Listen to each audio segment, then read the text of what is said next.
Seja bem-vindo, seja bem-vinda. Você já sentiu aquela dor que chega de repente e muda tudo? Como se o chão sumisse debaixo dos seus pés, porque alguém que você ama foi levado de forma cruel, e você fica se perguntando: por que justo com ela? Por que justo agora, quando a vida parecia tão normal e cheia de planos? É aquele aperto no peito que não passa, aquela sensação de que o mundo inteiro ficou mais escuro, e você olha para os lados procurando alguém que entenda o que você está vivendo, porque parece que ninguém mais entende a profundidade dessa ferida que não fecha. Se você está aqui assistindo isso agora, é porque talvez já tenha passado por uma perda que te deixou sem chão, ou talvez esteja carregando um medo silencioso de que algo assim aconteça com quem você mais ama. E por isso eu te peço com o coração aberto. Deixa o like nesse vídeo e se inscreve, porque histórias como essa precisam chegar até mais pessoas que estão sofrendo em silêncio e que precisam ouvir exatamente que a dor pode se transformar em força quando a gente não desiste de lutar pela justiça. Agora respira fundo comigo, porque eu vou te contar a história da Mariana, uma jovem que tinha tudo para brilhar e cujo fim trágico por violência sexual mudou para sempre a vida de uma família comum como a sua. E como a prisão perpétua do culpado trouxe uma virada que ninguém esperava, prepare-se. Porque o que vem a seguir vai te fazer sentir cada segundo como se fosse com você. Era uma terça-feira comum em uma cidade do interior de São Paulo, onde o sol batia forte nas ruas de paralelepípedo e as pessoas seguiam suas rotinas sem imaginar que o destino estava prestes a virar de cabeça para baixo para a família Silva. Mariana tinha 22 anos, era aquela menina que todo mundo admirava. Alta, morena, com cabelos cacheados que caíam até a cintura e um sorriso que iluminava qualquer ambiente. Ela estudava pedagogia na Universidade Estadual, sonhava em ser professora de crianças e passava as tardes ajudando a mãe no salão de beleza, ou brincando com o irmão mais novo no quintal de casa. Você já passou por isso, não é, quando a vida parece tão simples e você acha que nada pode dar errado porque o amor da família é o que protege tudo. Mariana acordava cedo para correr no parque perto de casa, colocava os fones de ouvido e cantava baixinho as músicas que falavam de futuro e liberdade. Ela era assim cheia de planos de viajar para o Nordeste com as amigas, de casar um dia e ter filhos que ela ensinaria a ler e a sonhar alto. O pai dela. Seu José trabalhava como mecânico e a mãe, Dona Lúcia, fazia doces para vender na vizinhança. A casa era simples, mas cheia de risadas e cheiro de café fresco. Ninguém ali imaginava que aquela seria a última semana normal deles. Naquela noite de sexta-feira, Mariana saiu para encontrar as amigas em um barzinho simples do bairro. Era só para comemorar o fim do semestre. Nada demais, ela vestiu o jeans favorito, a blusa branca que a mãe tinha dado de presente e deu um beijo na testa do pai antes de sair, dizendo: Não demoro, pai. Volto antes da meia-noite. Você já imaginou receber aquele telefonema que muda tudo? Aquele momento em que o mundo para e você sente o frio subir pela espinha. Ela nunca chegou em casa. As amigas contaram depois que ela tinha saído por volta das 11h30, dizendo que ia pegar um Uber porque estava cansada. O celular dela parou de dar sinal às 11h58. O pânico começou devagar. Dona Lúcia ligou várias vezes sem resposta, depois acordou o marido. E os dois saíram de carro pelas ruas escuras chamando o nome dela.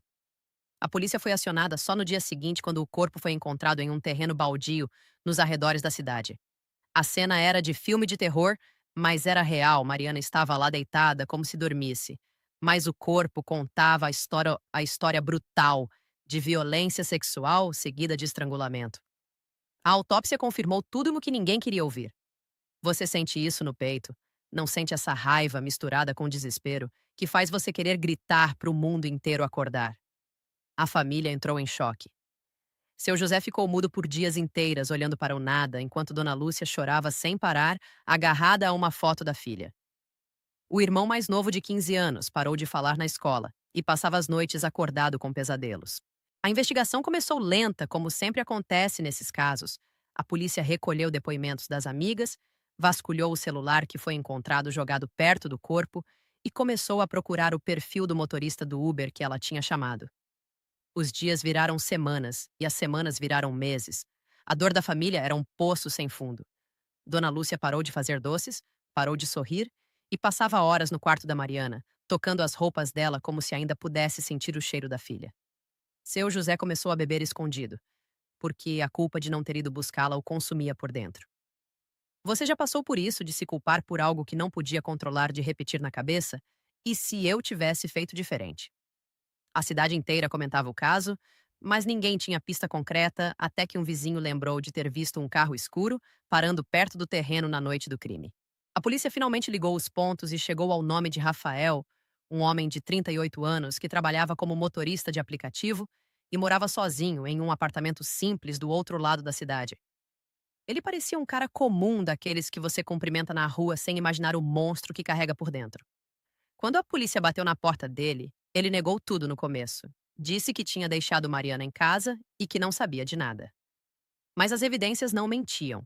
O DNA encontrado no corpo batia com o dele, as câmeras de segurança do bar mostravam ele seguindo o carro dela, e o histórico do celular dele revelava buscas sobre como apagar rastros. Rafael foi preso em flagrante, mas o processo demorou anos. A família vivia entre audiências adiadas, advogados caros e a sensação de que a justiça era uma farsa. Dona Lúcia ia a todas as audiências, sentava na primeira fila e olhava fixo para o réu como se pudesse fazer ele sentir a dor que ele causou. Seu José vendia o carro para pagar os advogados e o irmão da Mariana começou a estudar direito só para entender como o sistema funcionava. A tensão crescia a cada mês porque o advogado de defesa tentava desqualificar as provas, dizia que era tudo circunstancial e que Rafael era inocente. Você já sentiu essa frustração de ver o culpado sentado ali como se nada tivesse acontecido enquanto a sua família desmorona aos poucos?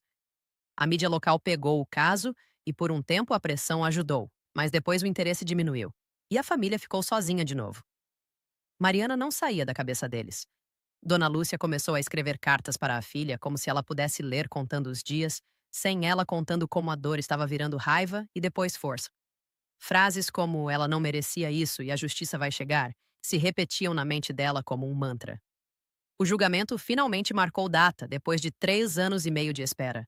O tribunal lotou de gente da cidade de familiares e de pessoas que nunca tinham visto Mariana, mas que sentiam a dor coletiva de uma violência que podia ter sido com qualquer uma. O promotor leu as provas uma por uma com voz firme, e o advogado de defesa tentou mais uma vez virar o jogo, mas as testemunhas eram sólidas.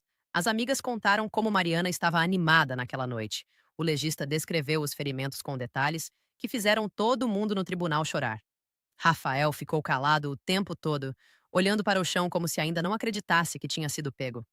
O momento do clímax chegou quando o juiz pediu silêncio e começou a ler a sentença. A voz dele ecoou no salão pesado e grave. Após analisar todas as provas e considerar a gravidade do crime de violência sexual seguido de homicídio qualificado, o réu Rafael dos Santos é condenado à prisão perpétua sem direito à progressão de regime. O silêncio que veio depois foi ensurdecedor. Dona Lúcia desabou em lágrimas, mas eram lágrimas diferentes as de alívio, misturado com a dor que nunca ia embora.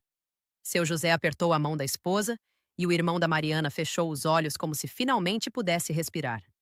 Naquele instante, tudo pareceu perdido e, ao mesmo tempo, ganho. A família saiu do tribunal abraçada e, pela primeira vez em anos, sentiu que o nome de Mariana tinha sido honrado. Mas a transformação não veio de uma hora para outra. Os meses seguintes foram de adaptação à nova realidade. A prisão perpétua de Rafael foi confirmada em todas as instâncias, e ele foi transferido para um presídio de segurança máxima, onde passaria o resto da vida atrás das grades. A família começou a se reorganizar. Dona Lúcia criou um grupo de apoio para mães de vítimas de violência sexual na cidade, reunia mulheres toda semana para ouvir histórias, contar a dela e dizer que a luta valia a pena. Seu José parou de beber e voltou ao trabalho com mais força, usando o salário para ajudar no grupo. O irmão se formou em direito e jurou continuar lutando por leis mais duras contra crimes como aquele. Você já imaginou como uma perda pode te quebrar e depois te reconstruir mais forte do que antes? A Mariana não morreu em vão. O nome dela virou bandeira. Dona Lúcia viajou para outras cidades, dando palestras, contando a história com a voz firme e os olhos cheios de lágrimas, mas também de determinação. Ela aprendeu que a dor não some, mas pode ser canalizada em algo maior que a supere. A família plantou uma árvore no parque onde Mariana corria. E todo ano, no dia do crime, eles fazem uma caminhada silenciosa com velas e cartazes, pedindo justiça para todas as Marias do Brasil. A transformação foi clara, eles saíram do poço da desesperança e entraram em um caminho de propósito. O que Mariana ensinou sem saber foi que o amor de uma mãe não acaba com a morte, ele se multiplica e vira luta. Eles aprenderam que a justiça pode demorar, mas quando chega, ela traz um pedaço de paz que ninguém pode tirar. E o mais importante, aprenderam que a gente não precisa esquecer para seguir em frente. A gente honra a memória, vivendo com mais intensidade e protegendo quem ainda está aqui. Hoje, Dona Lúcia acorda e olha a foto da filha na mesa de cabeceira e sorri mesmo com os olhos molhados, porque sabe que a luta dela continua através de tantas outras mulheres que encontraram voz por causa dessa história. Seu José conta para os netos que vão nascer um dia sobre a tia Mariana, que era luz pura. O irmão defende casos parecidos no tribunal e sempre diz o nome da irmã no final de cada defesa. A prisão perpétua do culpado não trouxe Mariana de volta, mas trouxe a certeza de que o mal não venceu e que famílias como a deles podem se reconstruir. Essa é a mensagem que fica para você que está ouvindo agora. A dor é real, a injustiça dói fundo. Mas quando a gente luta com tudo que tem, a transformação vem e a vida ganha um novo sentido. A história da Mariana nos ensina que a perda pode ser o começo de algo maior, que a dor não define a gente e que a justiça, quando chega, liberta o coração. Lute, sempre honre quem se foi e proteja quem está aqui, porque a vida é curta demais para ficar em silêncio. Agora me conta nos comentários o que você achou dessa história, se já viveu algo parecido, ou conhece alguém que passou por isso, e de onde você está assistindo, porque eu leio todos os comentários e sei que tem muita gente aí do outro lado que precisa dessa conexão para se sentir menos sozinho. Compartilha o vídeo com quem precisa ouvir isso e vamos juntos transformar dor em força, porque histórias como essa só acabam quando a gente decide que elas vão continuar inspirando.